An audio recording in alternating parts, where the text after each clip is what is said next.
तेल और पेट्रोलियम के खोज से पहले लोग ऊर्जा के लिए बहुत कम स्रोतों पर निर्भर रहते थे।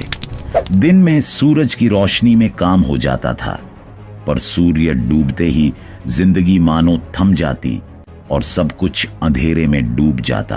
रात में रोशनी के लिए लकड़ी जलाना, कोयले की लौ या जानवर की चर्बी से बना तेल जलाना आम तरीका था। ये रोशनी के साधन महंगे पड़ते थे और तेजी से बुझ भी जाते थे। 17वीं शताब्दी से 19वीं शताब्दी की शुरुआत तक यूरोप और अमेरिका में व्हेल ऑयल यानी तिमिर का तेल सबसे मूल्यवान ईंधन माना जाता था। लोग विशाल समुद्रों में तिमियों का पीछा करते और उन्हें मारकर उनके शरीर से तेल निकालते।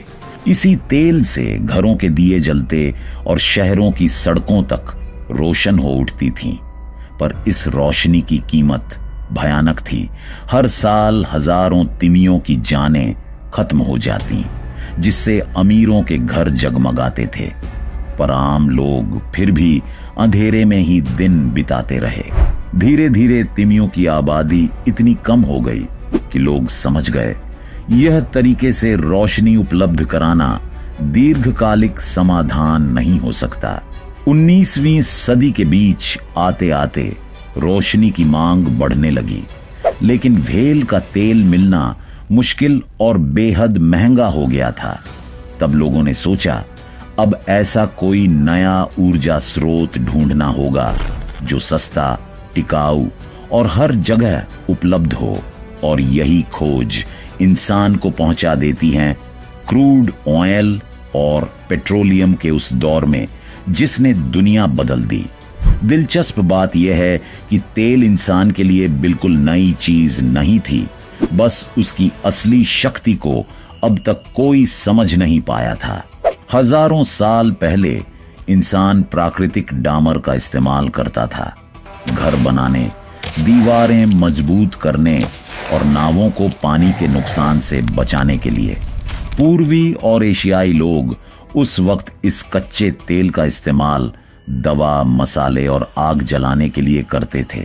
अजरबैजान जैसी जगहों पर लोग सैकड़ों सालों से जमीन की ऊपरी परतों से हाथों से तेल निकालते आ रहे थे, मगर ये सब प्रयास बहुत छोटे स्तर के थे।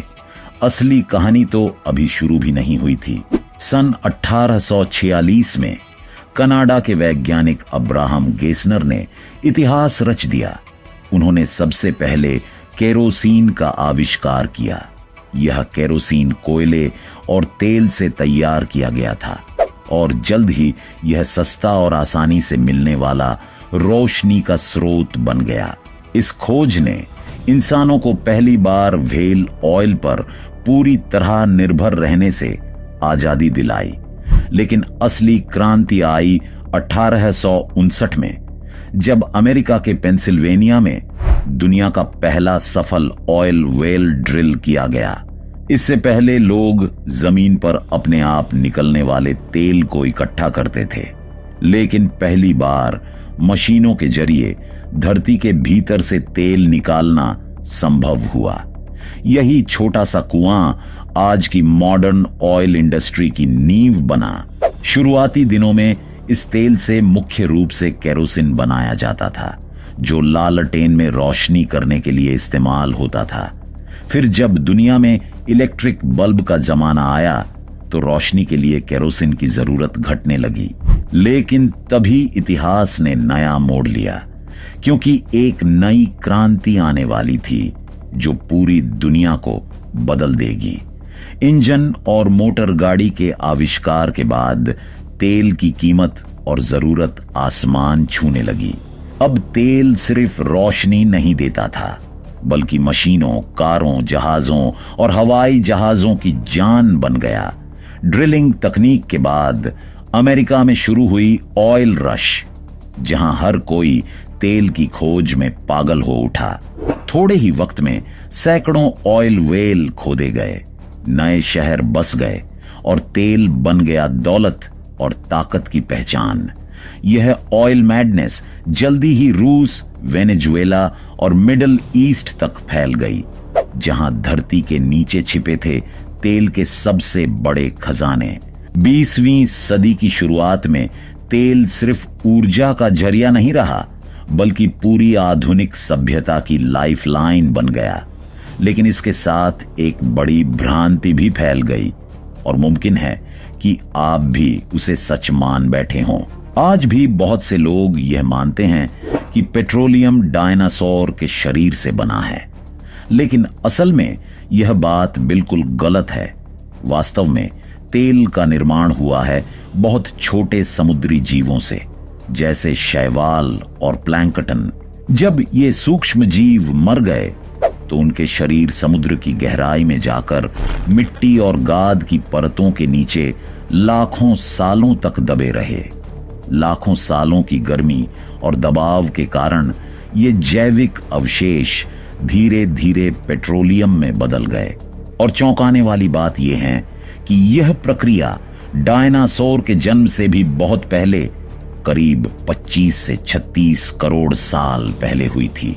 लेकिन असली सवाल यह है, डायनासोर से तेल वाली यह धारणा आखिर लोगों के दिमाग में आई कैसे?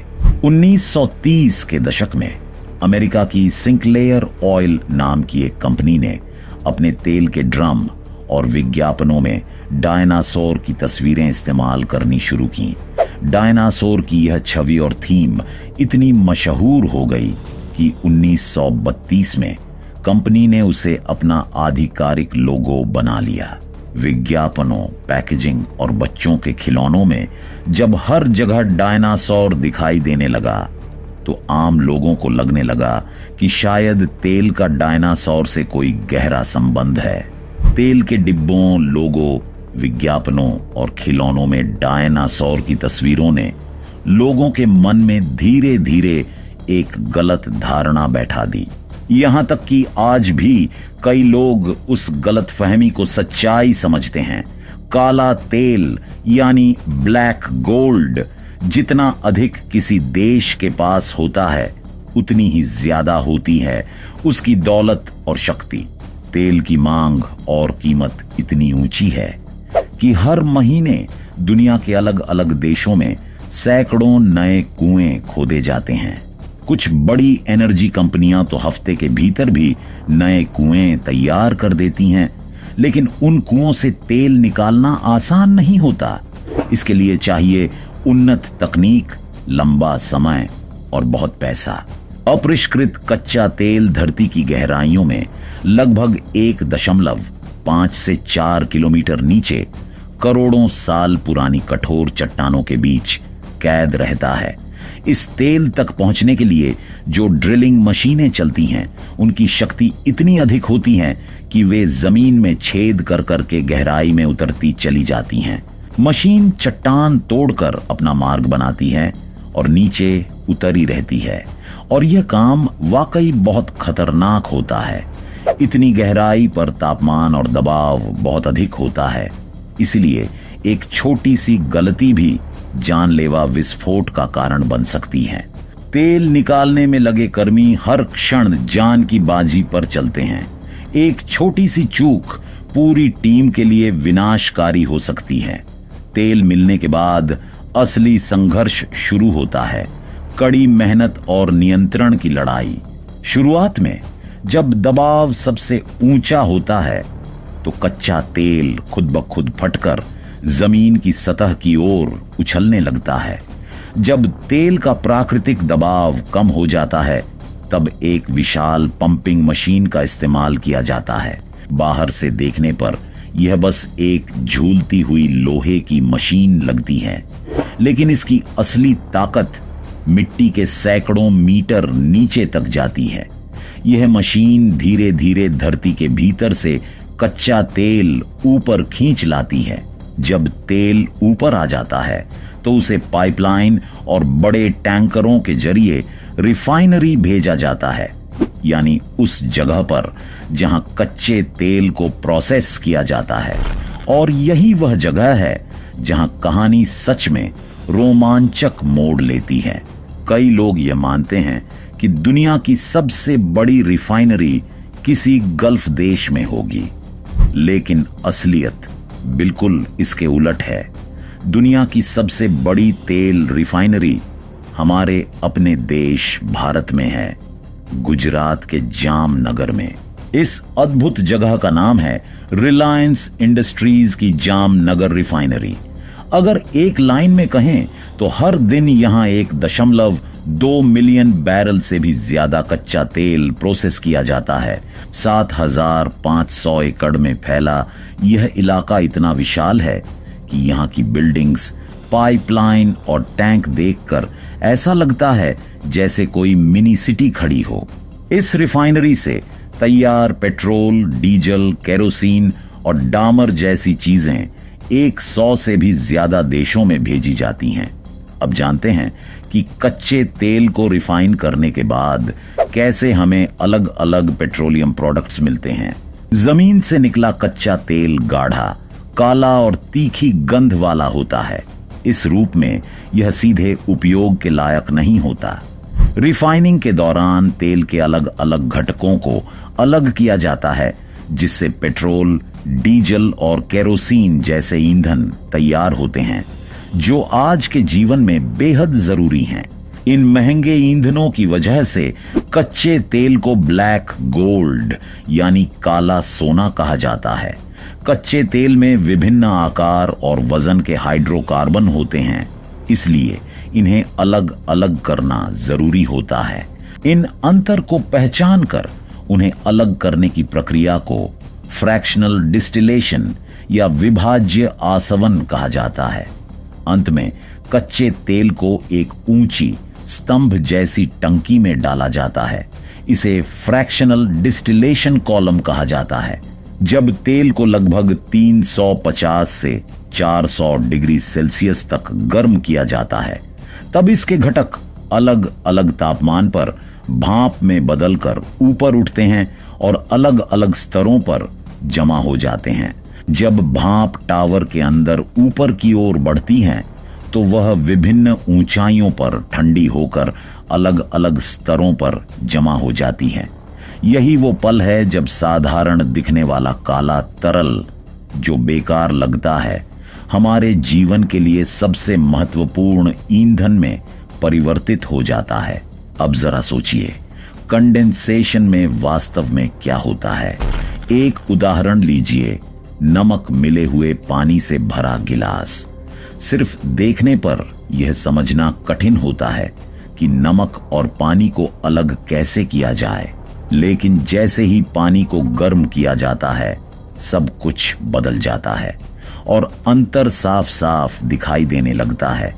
पानी का उबाल बिंदु 100 डिग्री सेल्सियस होता है, जबकि नमक के लिए यह तापमान उससे कहीं ज्यादा होता है। इसलिए सबसे पहले पानी भाप में बदलकर ऊपर उठ जाता है, जबकि नमक नीचे रह जाता है। जब यह भाप किसी ठंडी सतह से टकराती है तो यह छोटे छोटे पानी की बूंदों में बदलकर अलग बर्तन में इकट्ठा हो जाती है। नतीजा ये कि एक तरफ नमक रह जाता है और दूसरी तरफ हमें शुद्ध पानी मिलता है। इस पूरी प्रक्रिया को संघनन या कंडेंसेशन कहा जाता है। भाप को ठंडा करके फिर से तरल रूप में बदलने की प्रक्रिया। इसी तरह कच्चे तेल को विभाजित किया जाता है। भारी तत्व एक जगह जमते हैं, हल्के तत्व ऊपर के स्तर पर, और यहीं से वो ईंधन बनते हैं जो हमारी रोजमर्रा की जिंदगी चलाते हैं। इस टावर का सफर ऊपर से शुरू होता है।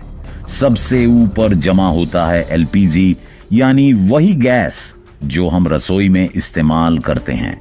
उसके ठीक नीचे पेट्रोल जमा होता है, जिसे हम कार और बाइक चलाने के लिए उपयोग करते हैं। अगले स्तर पर नेफ्था मिलता है, जो प्लास्टिक, केमिकल और दवाइयों बनाने का मुख्य कच्चा माल है। और नीचे केरोसिन और एटीएफ होते हैं, जो विमान टरबाइन ईंधन के रूप में उपयोग होते हैं। उससे और नीचे डीजल है, जो भारी वाहनों जैसे ट्रक, बस और ट्रेन आदि चलाते हैं। और भी नीचे ल्यूब्रिकेटिंग तेल होता है, मोटा तेल जो इंजन के हिस्सों को चिकना रखता है। फिर नीचे फ्यूल ऑयल आता है, जो बड़े फैक्ट्री और जहाजों में बर्न किया जाता है। सबसे निचले स्तर पर असफाल्ट डामर मिलता है, सड़क बनाने की काली परत। पर यह सब खत्म नहीं है। रिफाइनिंग में सल्फर और हाइड्रोजन जैसे पार्श्व उत्पाद भी बनते हैं। और हां, जो पेट्रोलियम जेली आप स्किन केयर या लैंप में देखते हैं, वह भी कच्चे तेल का ही हिस्सा है। एक बैरल 159 लीटर कच्चे तेल को रिफाइन करने पर पेट्रोलियम उत्पादों की एक पूरी श्रृंखला बनती है। अनुमान के तौर पर लगभग 72 litre petrol, 34 litre diesel, 14 litre kerosene, शेष भाग लुब्रिकेंट, डामर, प्लास्टिक और विभिन्न रसायनों में परिवर्तित हो जाता है। पेट्रोल बनने के बाद यह लंबी भूमिगत पाइपलाइन से टर्मिनल तक पहुंचता है। फिर वहां से ट्रक या टैंकर में भरकर आपके नजदीकी पेट्रोल पंप तक पहुंचाया जाता है। रिफाइनरी से विशाल टैंकरों में पेट्रोल भरकर देश के अलग अलग पेट्रोल पंपों तक भेजा जाता है।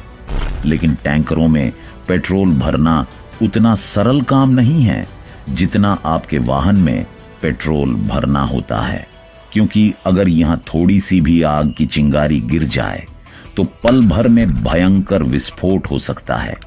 इसी वजह से सुरक्षा के तौर पर हर पेट्रोल टैंकर को सबसे पहले ग्राउंडिंग केबल से जोड़ा जाता है, जिससे उसमें जमा हुई स्थैतिक बिजली पूरी तरह से खत्म हो जाती है। इसके बाद विशेष सेंसर और पाइप्स की मदद से पेट्रोल के वाष्पों को वापस इकट्ठा किया जाता है, ताकि वह हवा में मिलकर किसी तरह का विस्फोट या आग का खतरा न बनाए। इन सभी सुरक्षा उपायों के पूरा होने के बाद रोजाना लाखों लीटर पेट्रोल सुरक्षित रूप से देश के विभिन्न पेट्रोल पंपों तक पहुंचाया जाता है। दोस्तों, अगर आपने यहां तक वीडियो देखा है तो यकीनन यह वीडियो आपको अच्छी लगी होगी। तो अब पास में दिख रही वीडियो पर क्लिक करें और उसे भी जरूर देखें। एक लाइक देना मत भूलिए और चैनल को जरूर सब्सक्राइब कर लें। चलिए मिलते हैं अगली वीडियो में कुछ नया, दिलचस्प और जानकारी भरा लेकर।